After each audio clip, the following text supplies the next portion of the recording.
The financial world just witnessed something extraordinary. In a matter of days, American stock markets shed more than 4% of their value, erasing hundreds of billions in wealth as investors scrambled for safety. But what happened next was even more revealing. The same administration that had confidently declared economic warfare on Beijing suddenly shifted its tone, reaching across the Pacific with words that sounded less like strength and more like concern. For months, the White House had projected unwavering confidence, convinced that economic pressure would force China to bend. Yet as Wall Street reeled from the shock, something unexpected occurred. China remained conspicuously quiet. No dramatic announcements, no heated rhetoric, just a calculated silence that spoke volumes about who actually held the strategic advantage. This wasn't about bluster or bombast anymore. The trade confrontation had evolved into something more sophisticated, more dangerous. Beijing wasn't winning through threats or sanctions. It was winning through something far more powerful: control over the physical infrastructure of the global economy. From the minerals that power our smartphones, to the crops that feed livestock, from the batteries driving the electric revolution to the magnets inside military hardware, China has spent decades positioning itself at the center of supply chains that keep the modern world functioning. And when you control what others desperately need, you don't need to raise your voice to be heard. The shift became visible almost immediately. Green indicators began flickering back across trading screens. Presidential social media posts, once filled with aggressive certainty, now carried undertones of reconciliation. What we're witnessing isn't the end of this economic confrontation. It's the beginning of a new phase, where real power is measured not by the volume of threats, but by control over the tangible resources that drive industry, technology, and daily life. Let's examine how we arrived at this moment, and why the ground beneath the trade war is shifting in ways that will reshape the global order for decades to come. The silent stranglehold. China's resource dominance. China's strategic advantage doesn't announce itself with fanfare. It operates quietly, embedded deep within the supply chains that American industry depends on every single day. Consider the rare earth elements that most people have never heard of, yet are absolutely essential to modern technology. These 17 metallic elements with exotic names like neodymium, dysprosium, and scandium are the invisible foundation of contemporary civilization. They're inside the smartphones in our pockets, the wind turbines generating clean energy, the precision-guided missiles defending nations, and the electric vehicles representing our automotive future. Without them, advanced manufacturing simply stops. Here's the sobering reality. Approximately 70% of all rare earth compounds imported by American manufacturers originate from Chinese mines and processing facilities. For certain critical elements, the dependency approaches totality. Scandium, crucial for aerospace-grade alloys and next-generation defense systems, comes almost exclusively from Chinese sources. The dependence is so complete that even if Washington managed to secure alternative supplies from Japanese or Australian operations tomorrow, prices would surge to economically devastating levels. When a single nation controls more than 2/3 of global production of materials this essential, you can't simply replace them with policy declarations or import duties. The infrastructure, expertise, and scale required took decades to build. You can't replicate that overnight, regardless of political will or financial resources. This creates a profound paradox for the current administration. The stated goal is reshoring advanced manufacturing, bringing semiconductor fabrication, electric vehicle production, and battery assembly back to American soil. These are ambitious, necessary objectives, but they run headlong into an uncomfortable truth. The United States currently operates exactly one rare earth mining facility, and even that operation ships most of its extracted ore across the Pacific to China for processing. That's where the real bottleneck exists. Beijing invested heavily in refining technology and processing capacity, while American companies outsource these operations in pursuit of quarterly profits. Now, when Washington imposes tariffs on Chinese imports, it's effectively taxing the very raw materials that American factories require to operate. The policy undermines its own stated objectives. The pressure extends far beyond rare earths. China doesn't just dominate extraction, it controls roughly 90% of global rare earth refining capacity. Without access to these facilities, producing the magnets needed for wind turbines, electric motors, and defense applications at scale becomes virtually impossible. Any significant disruption sends shockwaves through entire industrial sectors worldwide. The numbers tell the story. Since January, prices for neodymium and dysprosium, critical components in high-performance magnets, have jumped more than 25%. These increases directly squeeze profit margins in American defense contracting and technology manufacturing. Companies either absorb the costs, reducing their competitiveness, or pass them to consumers, accelerating inflation. This quiet control functions as a strategic shield. While Washington issues threats, Beijing simply adjusts supply, knowing that every new restriction strikes American industry first and hardest. But rare earth minerals represent only one dimension of China's leverage.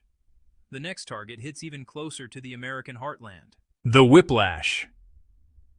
When markets reveal political vulnerability. Financial markets have experienced extraordinary volatility in recent weeks, swinging between panic and cautious optimism in patterns that reveal deep uncertainty about the future. When the administration announced aggressive new tariff proposals, global investors responded with immediate alarm. American stock indices plummeted more than 4% in a single week, the sharpest decline since early 2023. The wealth destruction happened with breathtaking speed. Trillions in market capitalization vanished in a matter of hours. Bond yields spiked as money fled equities. Commodity prices tumbled. Investors worldwide rushed toward traditional safe havens, driving up prices for gold and, notably, the Chinese yuan. Then, just days later, markets staged a dramatic reversal. Major indices surged back into positive territory. Green candlesticks replaced red across trading screens. But this recovery didn't reflect renewed confidence in economic policy. Instead, it revealed something more concerning, growing fear within the White House itself about how badly investor trust had deteriorated. Behind closed doors, presidential advisors began confronting uncomfortable realities. Corporate purchasing managers were suspending orders. Industrial analysts warned that another escalation could push American manufacturing into recession before the year ended. The political costs of a sustained market crash, especially heading into an election cycle, suddenly looked unsustainable. This anxiety manifested in unexpected ways. J.D. Vance, one of the administration's most prominent political allies, made a surprising public statement calling on Beijing to choose the path of reason. The language was diplomatic, even conciliatory, a sharp departure from the aggressive posturing that had defined the relationship for months. The subtext was unmistakable. Washington was looking for an off-ramp. Then came the social media post that stunned political observers across the spectrum. The president wrote, "Highly respected President Xi had a bad moment. He doesn't want depression for his country, and neither do I." The tone was almost sympathetic, worlds away from the confrontational rhetoric that had dominated for years. For Beijing, this moment confirmed what Chinese strategists had long suspected. Washington had lost control of the narrative. While American officials scrambled to calm markets with carefully calibrated words, China focused on something more substantive, quietly tightening its grip on the physical economy. The real leverage wasn't in speeches or tweets. It was in production capacity, resource control, and alternative trade relationships being forged across the developing world. And that's precisely where the next economic blow was already being prepared, in the vast agricultural regions that helped elect the current administration. The farm crisis, when Heartland America pays the price. China's economic retaliation didn't begin in Silicon Valley or Detroit. It started in the farmlands of Iowa, Kansas, and Nebraska. In September 2025, Beijing made a move that fundamentally rewrote agricultural trade patterns. Chinese soybean imports reached nearly 13 million tons for the month, setting a new record. But here's the critical detail. Not a single bushel came from American farms. Instead, Brazil captured approximately 80% of those orders, with Argentina supplying most of the remainder. What had been a reliable export market for American agriculture, worth billions annually, simply evaporated. China redirected its purchasing power toward Latin American suppliers, and it's not just buying soybeans. Beijing is financing railways, constructing storage facilities, and building entire trade infrastructure networks across South America, creating alternative supply chains that bypass the United States entirely. This scenario isn't unprecedented. During the initial trade confrontation between 2018 and 2019, Chinese purchases of American soybeans collapsed to barely 2 or 3 million tons total, forcing the administration to authorize a massive $28 billion bailout to prevent widespread farm bankruptcies. But what was once treated as a temporary disruption has now solidified into a permanent restructuring. In 2025, Chinese imports of American soybeans have fallen to zero. Complete cessation.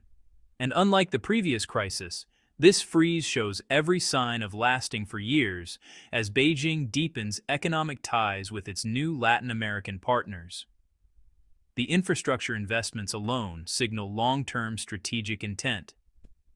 The impact on American farmers has been devastating and immediate. Soybean prices have plunged below production costs, transforming what should be profit into guaranteed losses. According to Department of Agriculture data, average losses now exceed $110 per acre for soybeans and $400 per acre for cotton. Even traditionally stable crops like corn and wheat are barely generating break-even returns. Meanwhile, farm debt has reached its highest level in over a decade, surpassing $540 billion nationwide.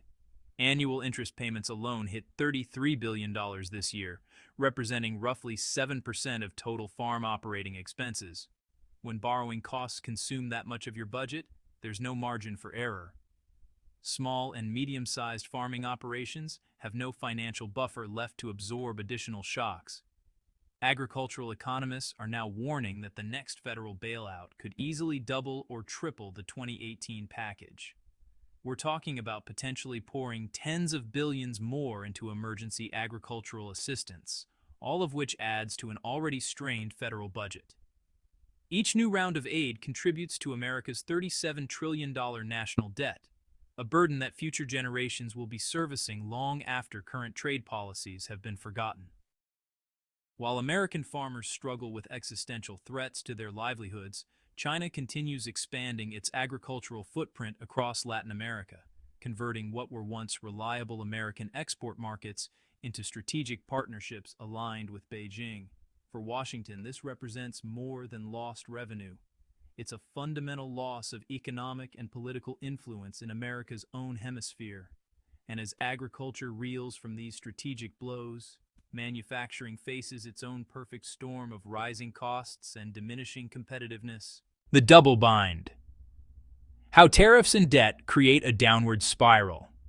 Tariffs were marketed as a tool to protect American jobs and rebuild domestic manufacturing capacity.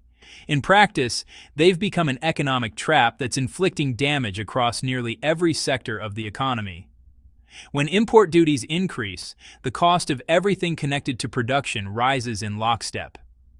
American farmers now pay 20 to 25% more for imported tractors, fertilizers, and machinery components than they did just 3 years ago. Manufacturing costs for steel and aluminum parts have surged again following threats of 100% tariffs on Chinese goods, pushing small fabrication shops toward insolvency. These aren't abstract economic indicators. They're businesses closing, workers losing jobs, communities losing their industrial base.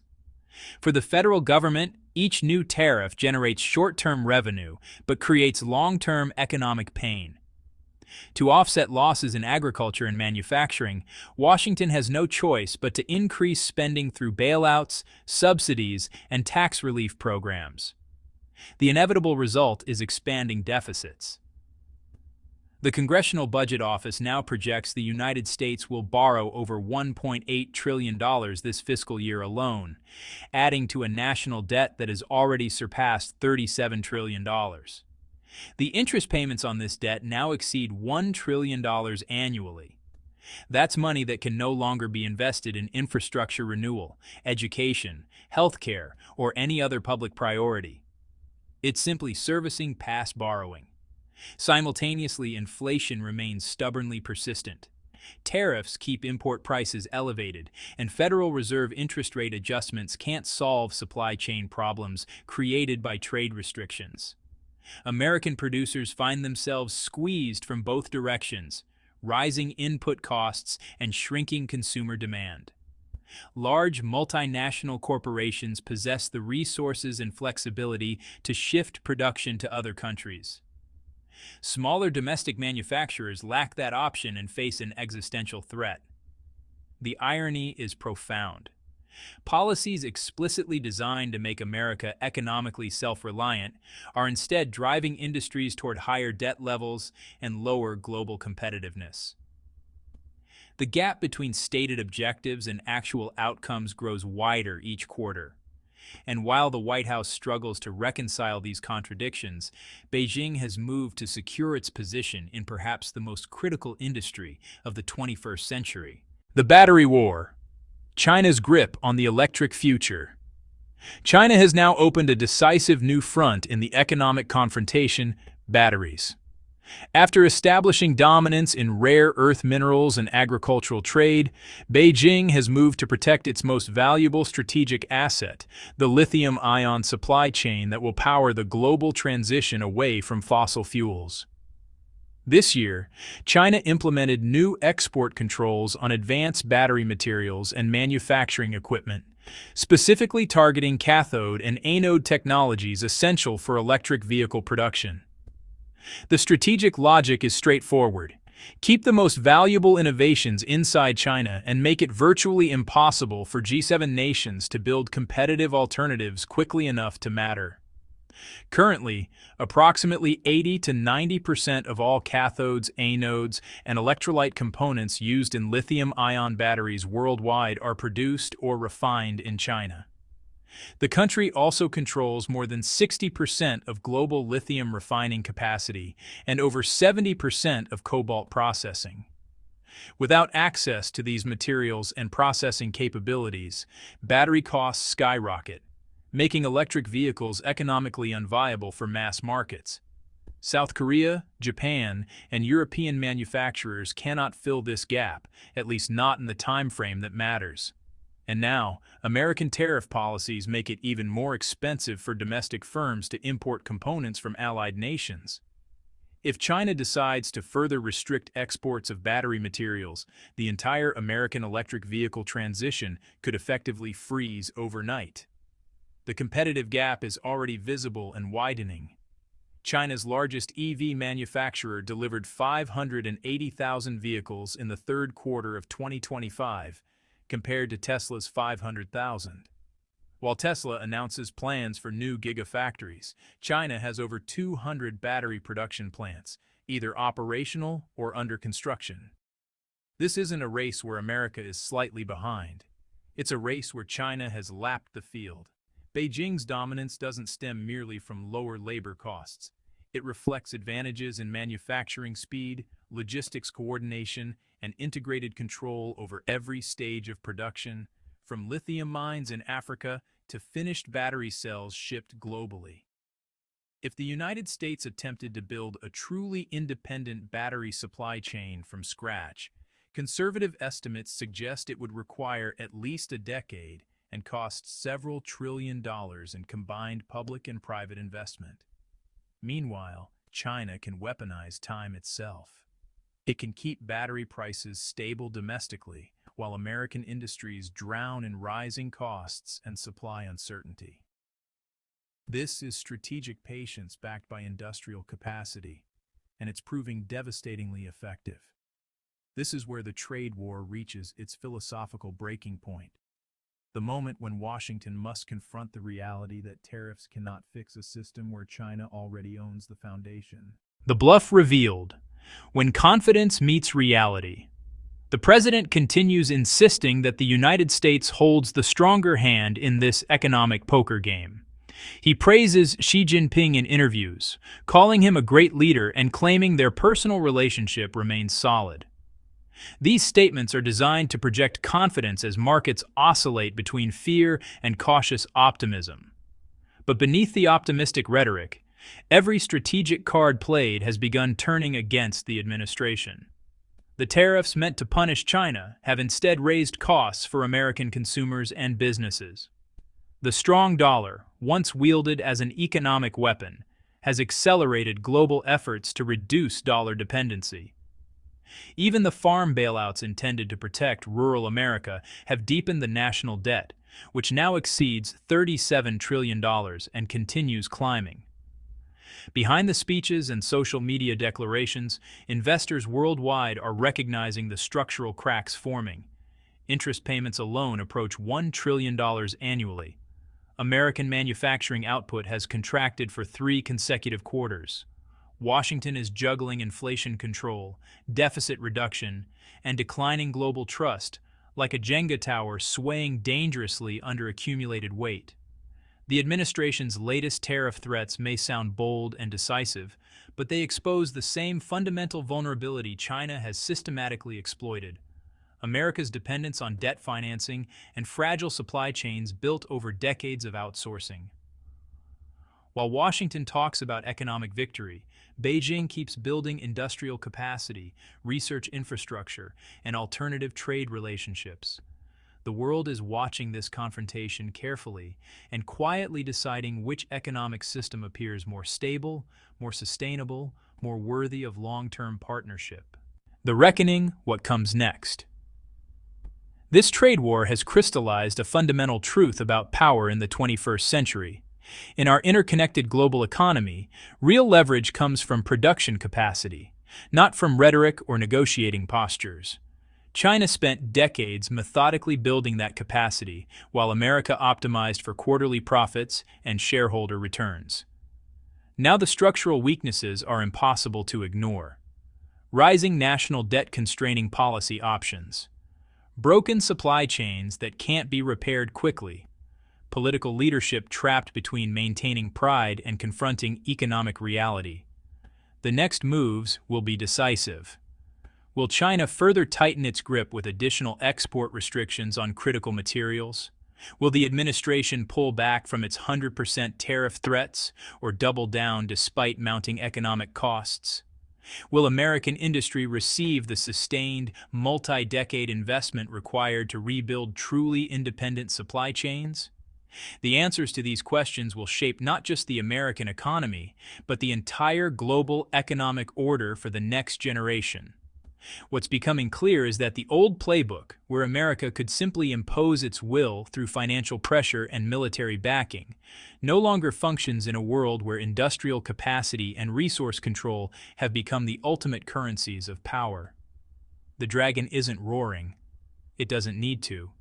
It's simply tightening its grip, patiently, methodically, on the resources and industries that will define the century ahead.